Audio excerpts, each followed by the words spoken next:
Hello and welcome back to the channel. तो joining का time है वापस से, और ज्वाइनिंग से पहले जो है अपने रिचुअल्स हैं, सारे डॉक्यूमेंट्स वगैरह को चेक करना।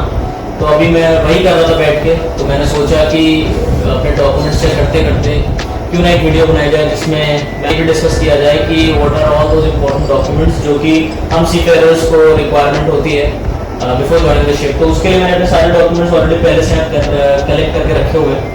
मैं ऑलरेडी चेक कर चुका हूँ अपने सारे डॉक्यूमेंट्स, तो मैंने सारे अपने टेबल पर रखे हैं। सो एक एक करके सारे डॉक्यूमेंट्स के बारे में डिस्कस कर सकते हैं। पहले इस तरह से मैं बताने की कोशिश करता हूँ जो हर एक सीफेयर को चाहिए ही चाहिए अपने शिप को ज्वाइन करने से पहले, और उसके बाद मैं बताऊंगा कि अगर आप एक ऑफिसर हो, जैसे मैं एक सेकंड ऑफिसर हूँ, सर्टिफिकेट्स इन डॉक्यूमेंट्स के अलावा एडिशन में क्या चाहिए होता है। ओके, तो सबसे पहला डॉक्यूमेंट है जो सबको चाहिए रहता है, वो obviously it is your passport. Passport सबके पास होना चाहिए। यू आर ट्रैवलिंग इंटरनेशनली, तो उसके लिए पासपोर्ट हो गया आपका पहला डॉक्यूमेंट। उसके बाद दूसरा डॉक्यूमेंट जो है दैट इज योर सीडीसी।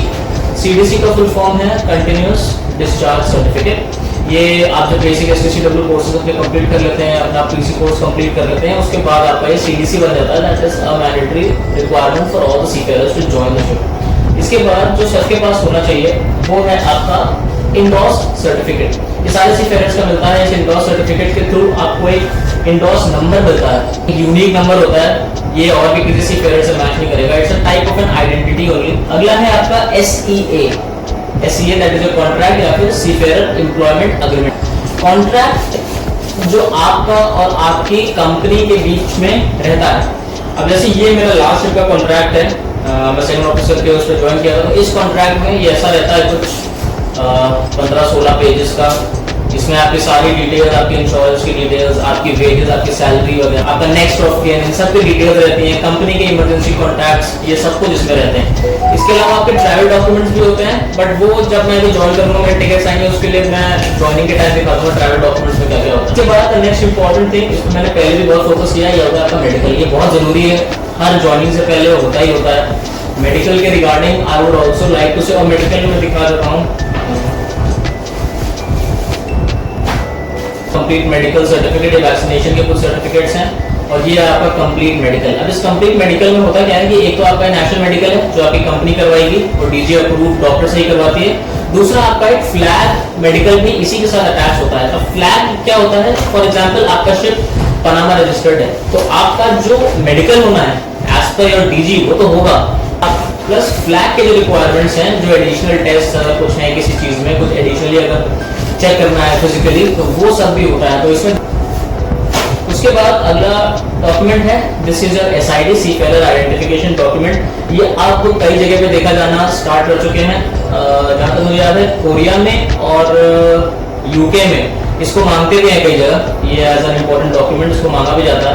और जगह अभी तक तो मैंने नहीं देखा है कि लोग इसको मांग रहे हैं, बट अब के टाइम भी कंपनीज भी पूछने लगी कि अगर आपको एसआईडी है या नहीं है तो आपको बनवाने के लिए बोल भी है। अगला है आपका कोविड सर्टिफिकेट। अब इतना मांग नहीं है साउथ में, बट मैंने यूएस में लगवाया था जॉनसन एंड जॉनसन, तो ये एक सर्टिफिकेट है। इंडिया वाला भी मेरे कोविशील्ड का, तो ये एक दूसरा सर्टिफिकेट है जो आपको कैरी तो आपको करना है। अब वो मांगे नहीं मांगे, बट साउथ अमेरिकन कंट्रीज में अभी भी कोविड देख सकते हैं। Next very important, this is yellow fever vaccination.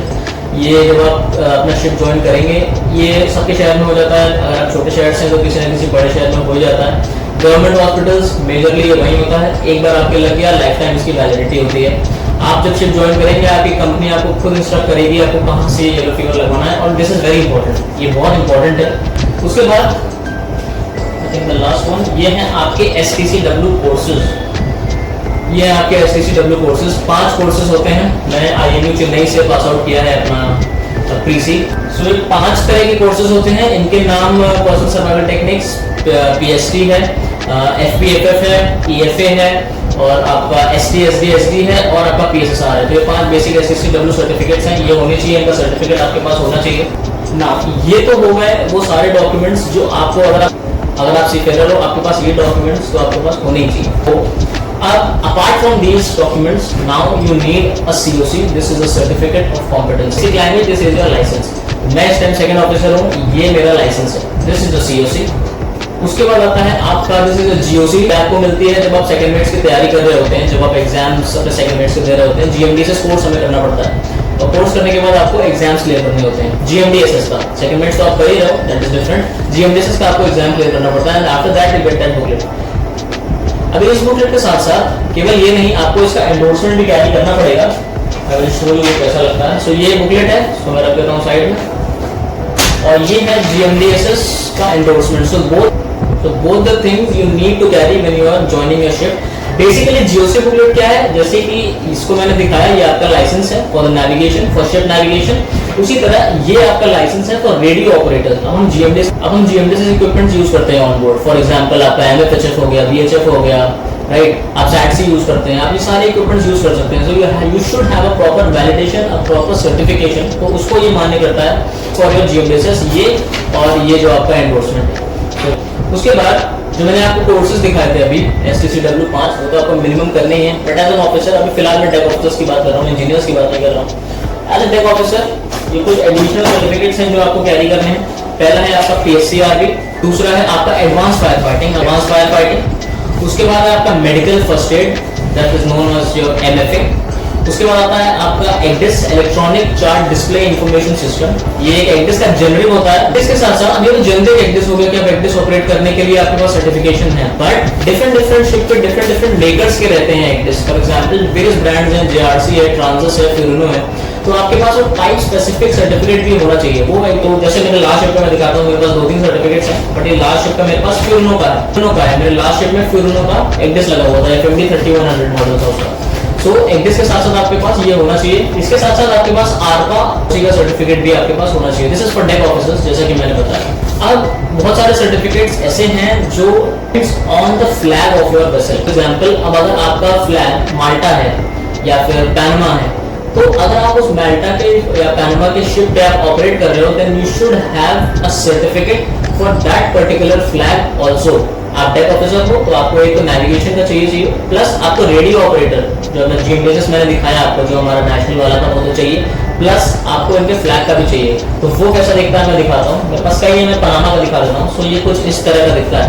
सो ये आपके लाइसेंस हो गए flag licences. So one is for your GMDSS and one is for your navigation. इसी तरह मार्शल आर्ट्स का भी है मेरे पास, ये उनकी CDC है और ये है उनके एंडोर्समेंट फॉर योर नेविगेशन पहला, और this is for your GMDSS। तो इस तरह के फ्लैग डॉक्यूमेंट्स भी होते हैं। और भी मेरे पास मतलब माल्टा भी है, और जैसे ये माल्टा का इनका एक ही है, इसमें उन्होंने दोनों एंडोर्स करके दिए हुए, तो ये इस टाइप से रहता है। तो इन डॉक्यूमेंट्स को बनाने के लिए आपका हेडेक नहीं है कि जब आप शिप ज्वाइन करते हैं कोई डिफरेंट फ्लैग का, जब आप एक जहाज ज्वाइन करते हैं। So for these things company apply करती है हमारे लाइसेंसेस के लिए। बट जो बेसिक, जैसे कभी कोई रिक्वायरमेंट आ जाती है to apply for the licence, for example Marshall Islands में एक रिक्वायरमेंट है कि एक पुलिस क्लियरेंस सर्टिफिकेट लगता है, PCC, तो वो आपको बनवाना पड़ेगा। वो पासपोर्ट सेवा के आपको ऑफिस जाना पड़ेगा, वहां से आपको PCC इशू करने का एप्लीकेशन डालना पड़ेगा। तो एक बार आपको PCC मिल जाएगा, आप अपने ऑफिस में सबमिट करोगे। ये सब ऑफिस बताएगा। ये जब भी आप फ्लैग चेंज करोगे, जो भी रिक्वायरमेंट रहेगी उस फ्लैग की, आपको कोई डॉक्यूमेंट अगर पर्टिकुलर चाहिए for issuing these type of, ये वाले जो लाइसेंसेस हैं, अगर इनको इशू करने के लिए जो चाहिए, तो आप एक कंपनी आपको बताएगी and then they will only apply for these licences. तुरंत तो नहीं मिलते हैं लाइसेंस, पहले CRA करके आता है, वो 3 महीने के लिए वैलिड होता है। वो भी आपका लाइसेंस होता है, बट उसकी वैलिडिटी केवल 3 महीने की होती है। So within 3 months, the company usually arranges for these type of licenses. So this was a short video about all the documents जो आपको जरूरी है शिप पे ले जाने के लिए, और खासकर जो सर्टिफिकेट्स के बारे में, जिनके बारे में मैंने बात करी, मेक श्योर ये सर्टिफिकेट्स आपके पास हो तो, but they should be valid also. बहुत सारे कोर्सेज हैं that are subject for renewal. हर 5 साल पे कई सारे सर्टिफिकेट, फॉर एग्जांपल आपका PSCRB जो हो गया, ये सब हर 5 साल पे इनका रिन्यूअल होता है, तो आपको इनकी वैलिडिटी भी चेक करते रहना पड़ेगा। ECDIS का सर्टिफिकेट हो गया, टाइप स्पेसिफिक की जो मैं बात कर रहा हूँ, मेरे पास ये वाला जो है Furuno, ये 5 साल की वैलिडिटी है। तो अगर 5 साल बाद Furuno मेरा एक्सपायर हो रहा है, तो मुझे इन्फॉर्म करना पड़ेगा, दोबारा सर्टिफिकेट इशू करवाना पड़ेगा। So with this I guess ये थोड़ी सी इन्फॉर्मेशन वाली वीडियो थी। अगर आप शिप ज्वाइन कर रहे हैं, you can use this video as a checklist. So with this I end this video. अगर आपके मन में कोई डाउट्स हैं किसी भी डॉक्यूमेंट को लेके, या अगर आप पूछना चाहते हैं कौन से डॉक्यूमेंट का एक्चुअली पर्पस क्या है, बिकॉज सबके बारे में अगर बताऊंगा तो वो वीडियो बहुत लंबा हो जाएगा कि कौन सा डॉक्यूमेंट आपको मिला कैसे, CDC मिली कैसे, COC। तो अगर आपको कोई पर्टिकुलर डॉक्यूमेंट है जिसके बारे में आप जानना चाहते हैं कि ये इशू कैसे होती है, ये मिलती कैसे है फाइनली, तो आप कमेंट कर सकते हैं। तो उस पर्टिकुलर डॉक्यूमेंट पे फिर बात कर सकते हैं, उस पर वीडियो बना सकते हैं। चलिए with this, thank you, bye.